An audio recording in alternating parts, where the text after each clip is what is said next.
நண்பர்கள் அனைவருக்கும் வணக்கம். டிஎன் நேஷனல் ஹைவேஸ் டிரைவர்கள் நண்பர்களுக்கு அனைவருக்கும் வணக்கம். நான் இதுவரைக்கும் ஸ்கூல் டிரைவராக பணியாற்றி வந்தேன்.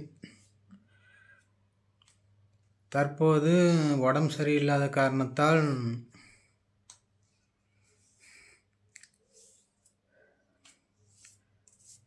என்னால் வண்டி ஓட்ட முடியவில்லை. ஸோ காலேஜில் 2 வார காலமாக லைசன்ஸ் வாங்குவது குறித்து அலைந்து கொண்டிருந்தேன். டிஎன் ஆல் டிரைவர்ஸ் அசோசியேஷன் நண்பர்கள் மூலம் இன்று ஒரிஜினல் லைசன்ஸு கை கிடைத்துள்ளது. டிஎன் ஆல் டிரைவர்ஸ் அசோசியேஷன் நண்பர்களுக்கு அனைவருக்கும் எனது நன்றிகளை தெரிவித்துக் கொள்கிறேன்.